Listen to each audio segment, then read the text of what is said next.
वैशाख मास महात्म्य 25वां अध्याय। तब व्याध कहने लगा, हे मुने, पूर्ण भोग वाले मनुष्यों की मुक्ति सृष्टि काल, अंधकार अथवा स्थिति काल में कब होती है और काल की मर्यादा कितनी है? तब शंख बोले, मनुष्य के 4 सहस्त्र युगों के बराबर ब्रह्मा जी का एक दिन और इतनी ही परी एक रात्रि होती है। दोनों को मिलाकर ब्रह्मा का एक अहोरात्र होता है। 15 अहोरात्र का एक पक्ष और 2 पक्षों का एक मास होता है। 2 मास की एक ऋतु, 3 ऋतुओं का एक अयन और 2 अयनों का एक वर्ष होता है। इसी प्रकार ब्रह्मा जी के 100 वर्षों का एक ब्रह्मकल्प होता है। इसी को वेद के जानने वाले प्रलय का समय कहते हैं। प्रलय 3 प्रकार की होती है। एक मानव प्रलय, जिसमें मनुष्यों का अंत होता है। दूसरी दैनंदिन प्रलय, जो ब्रह्मा जी के दिन की समाप्ति के समय होती है। और तीसरी ब्रह्म प्रलय, जो ब्रह्मा जी के लय के समय होती है। ब्रह्मा जी के एक मुहूर्त में एक मनु की प्रलय होती है। इसी प्रकार जब 14 मनु हो जाते हैं तब एक दैनंदिन प्रलय होती है। मनवंतर प्रलव में पृथ्वी, आकाश और इस मनवंतर प्रलय में चैतन्य जीवों का नाश होता, किंतु लोगों के स्वरूप का नाश नहीं होता। केवल उन लोगों में जल पलावन हो जाता है। फिर मनवंतर के अंत में चैतन्य जीवों की पुनः उत्पत्ति हो जाती है। दैनंदिन प्रलय में ब्रह्म जी के शयन करने पर चेतन अधिभूत जीवों सहित लोगों और लोकस्थ वस्तुओं का नाश होता है। सिर्फ एक सत्यलोक ही रह जाता है।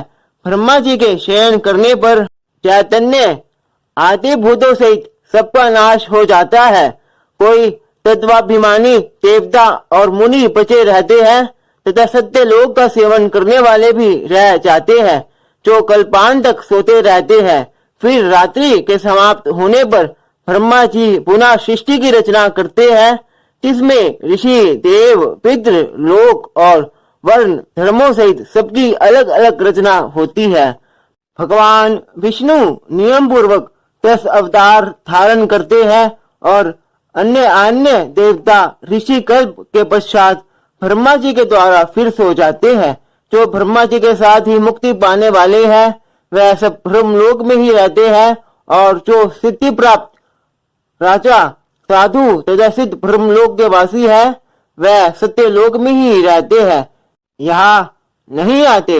जब कलयुग समाप्त हो जाता है और सब दैत्यों का नाश हो जाता है, फिर वह अपने कर्मानुसार वैसे ही कर्म करने वाले होते हैं और अपने लिए अपने निश्चित स्थान में अपने अपने गोत्रों में जन्म लेते हैं। अब मैं तेरे सामने सृष्टि काल और मुक्ति काल का वर्णन करता हूँ, उसे सावधान होकर सुन।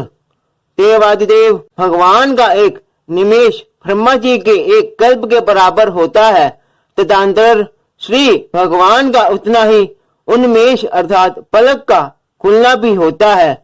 निमेष के अंत में उन्हें अपने कुशिष्ट लोगों का सृजन करने की इच्छा होती है। ब्रह्मा से लेकर मनुष्य तक विष्णु के कुशीकृत होकर ध्यानावस्थित रहते हैं। उन्मेष के प्रथम भाग में चतुर्व्यूहात्मक विभूषांग होकर व्यूह में स्थित ब्रह्मा को सायुज्य मुक्ति देने के पश्चात महात्माओं को तत्व ज्ञान रूपी सायुज्य मुक्ति देते हैं। किसी को सामीप्य मुक्ति देते हैं, अन्य मनुष्यों को खोक्य मुक्ति देकर अनिरुद्ध रूप से संपूर्ण स्थित लोगों का अवलोकन करते हैं। प्रद्युम्न से सृष्टि के रचना का विचार करके माया, जया, कृति और शांति आदि शक्ति से युक्त महाविष्णु भगवान भिन्न कर्म और आशय वाले लोक की रचना करते हुए स्वयं पूर्व काल में नेत्र खोलते हैं और अंत में फिर योग माया का आशय लेते हैं। व्युस्त संकर्षण से चराचर का नाश करते हैं। यह सब उस महात्मा का आवर्णीय कार्य है। यह कार्य ब्रह्मातिक देवता और योगियों के द्वारा भी अकथनीय है। यह सुन व्यास ने पूछा, हे महाराज, भागवत धर्म कौन से है और किन धर्मों से विष्णु भगवान प्रसन्न होते हैं? व्यास के ऐसा कहने पर शंख बोले, चिंता चित सदा विष्णु भगवान के चरणों में तथा हरि स्मरण में रत रहता है। जो लोग ममताहीन रहते हैं, जो सदाचारी है और परोपकार करते हैं, जिनको शास्त्र, गुरु, साधु और शुभ कर्म में विश्वास है और जो सदा विष्णु भक्त है, वही भागवत धर्म के बालक है। सब देशों में घूमने, सब कर्मों को करने और धर्मों को सुनने पर भी चित्त को विषयों में लगाए रखने वाले लोग कुछ भी नहीं कर सकते। कामना रहित होकर तथा श्रद्धा पूर्वक जो विष्णु संबंधी धर्म किए जाते हैं, वही भागवत धर्म है। इस लोक में और परलोक में सुख देने वाले धर्म लक्ष्मी जी को भगवान ने वैशाखोक्त धर्म बतलाए हैं। जो विष्णु भगवान को प्रसन्न करते हैं, धन पाकर पावरी, कुआ, सरोवर आदि बनवाना, मार्ग में छाया दान करना, छतरी, जूता, खराव, सुगंधित द्रव्य, कपूर, पुष्प, तांबूल, कोरस, शहद, चटाई, कंबल, पलंग, वस्त्र, अन्न का दान और गोदान, रास्ते के थके हुए ब्राह्मणों आदि के चरण धोना, पंखा से हवा करना, उपटन करना, शरबत पिलाना, नमक मिली छाछ, ईख, ककरी तथा रसायन का दान, ये कार्य संपूर्ण पापों को नष्ट करने वाले हैं। पितरेश्वरों का तर्पण करे, तेल तथा उपटन छोड़ दे, कांसे के पात्र में भोजन ना करे, निषिद्ध भोजन और व्यर्थ विवाद ना करे, लौकी, गाजर, तोरई, चौलाई, बैंगन, मसूर, मूली, कुल्लर, बेलफल और लही सोरा का वैशाख मास में भूल कर भी सेवन ना करे, अन्यथा चंडाल की योनि में जन्म लेकर 100 जन्म तक पशु बनना पड़ता है।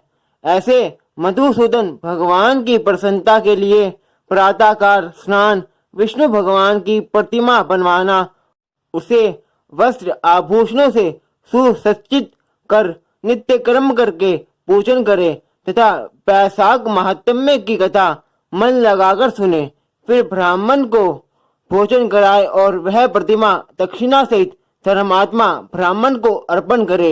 वैशाख की द्वादशी को दही और अन्न, जल का खरा, तांबूल, फल और दक्षिणा सहित ब्राह्मण को दे। धर्मराज को प्रसन्न करने के लिए दही और अन्न, तांबूल और दक्षिणा दान करे। पहले दही और अन्न से पितरेश्वरों की तृप्ति के लिए अक्षत दे, फिर गुरु और विष्णु के लिए दे और यथाशक्ति को दान कर वैकुंठ प्राप्ति के निमित्त विष्णु भगवान से प्रार्थना करे। ऐसा करने वाला सब पापों से छूट अपने 100 कुलों का उद्धार कर सूर्य मंडल को वैद्य विष्णु के परम धाम को जाता है। जब शुद्धदेव वैशाख मास के कर्मों की कथा कह रहे थे, तब सबके देखते देखते वह पंचशाखी वृक्ष पृथ्वी पर गिर पड़ा और उसके कोटर से एक बड़ा भयंकर सर्प निकला, जो तत्काल पाप रूपी देह को त्याग कर हाथ जोड़ सिर झुकाकर वही बैठ गया।